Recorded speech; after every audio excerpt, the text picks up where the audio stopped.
since I turned pro in 1989, when I signed the dotted line. It was strange, those things changed for the better and for the worse. So I called my mama and she said, baby, must be the money. yeah. Must be the money.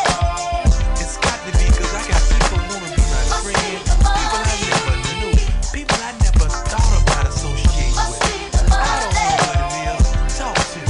Check it out. And his pass is intercepted. They're not catching it. Down the sideline. Deion Sanders. Deion Sanders. When he came up the first time, it was a number 21, prime time. This time it's a number 2.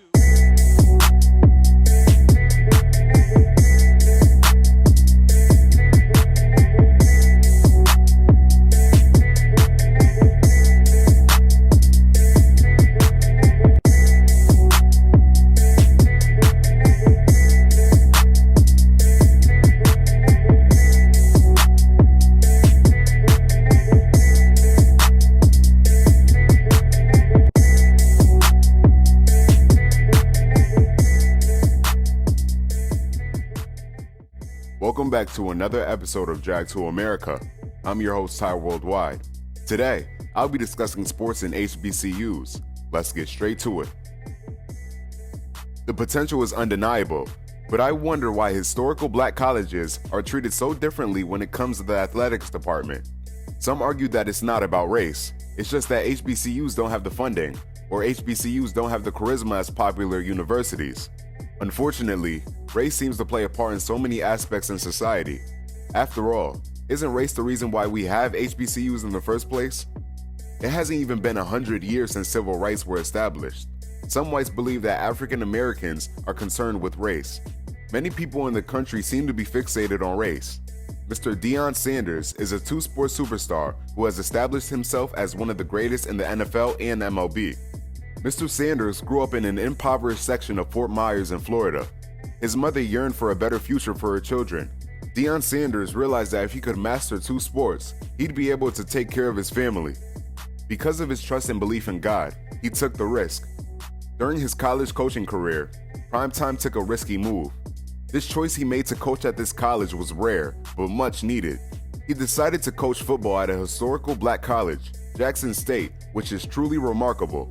For those that don't know, historical black colleges were created because white-only colleges didn't allow blacks to attend to achieve higher education. Blacks came together during those times of segregation and fixed the problem. Jackson State is full of great talented players like many other HBCUs. It caught my attention when Mr. Sanders was pretty upset when some NFL teams didn't come to Jackson State for his pro day.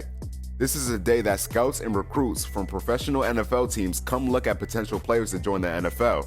Coach Prime, an icon, has achieved his objectives and dreams. So I wonder why some people believe he's crazy for wanting every scout in the country to look at his program. Some argue that he should be grateful that some clubs showed up at all, or that his complaint should be with the school where he works because their standards don't match NFL standards. What difference does it make which school an athlete attends? Why do so many think HBCU athletes are less talented? Why do some African Americans consistently settle for less? Mr. Sanders has every right to feel the way he does, in my opinion. Isn't it admirable that he doesn't want his players to settle for anything less than the best? Mr. Sanders is doing his job, which is to inspire his black athletes to achieve their full potential. Many opponents argue that HBCU institutions lack the glamour of other universities, or that HBCU schools lack the financial resources to create outstanding players, or that the players aren't as good as those from well-known universities. I mean, are all of the players in the NFL really that good? God creates talent and shines a light on exceptional scholars and student athletes, regardless of where they play or study at. Is it true that mostly black players dominate the National Football League? Would there be an NFL if all black players left? I would think HBCUs would be the key place for NFL scouts to see great talent first. Shannon Sharp, Bob Hayes, Ben Coates, and many more were all drafted from HBCUs. So doesn't that mean there's great players that can achieve and reach great success from HBCUs? Many tend to downplay HBCUs' outstanding athletic abilities. Coach Prime appears to be supporting, empowering, and developing numerous black males in all aspects of life. I admire his actual leadership qualities, and I'm happy he's making such a big deal out of it. God is utilizing a man who has seen all the riches and gold and has transitioned from stardom to discovering his true calling. Coach Prime not only believes in his team, but also in their ability to work hard and achieve success in any situation.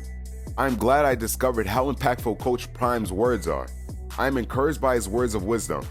Coach Prime has faith in his athletes and the people he motivates. The majority of the NFL is ruled by black males. Even after many black professional athletes have retired, it appears that many people continue to judge them primarily on the basis of the sport they played, rather than what they are now giving to society. Many athletes will go into broadcasting and various roles inside television, which is fine. Coach Prime chose to take the initiative and be the first to plant this type of seed at a historically black college. Numerous young black guys in America's urbanized areas seem to place their hopes and goals in playing in a professional league or music.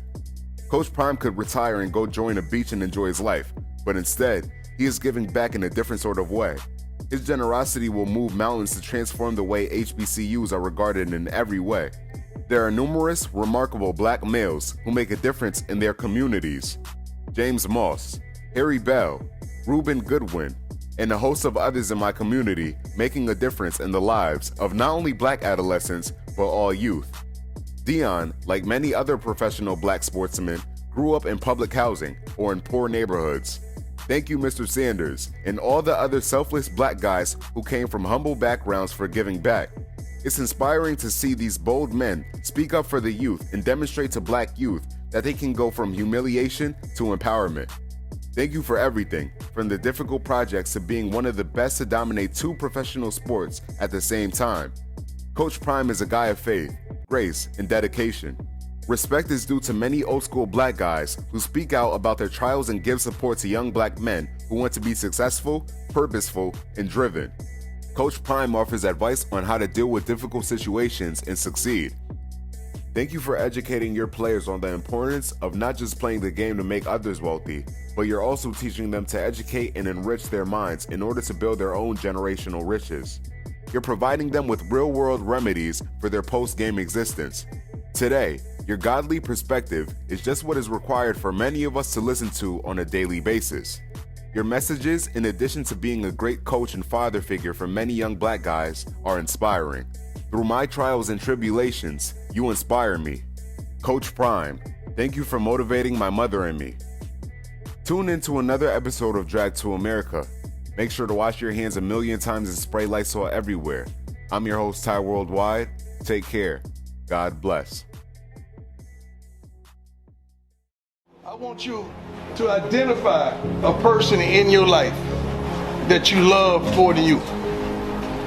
To me, that's my mama. I'm willing to sacrifice. I'm willing to give my life. I'm willing to lay down my life. I'm willing to do what no one would ever expect someone to do for their mother.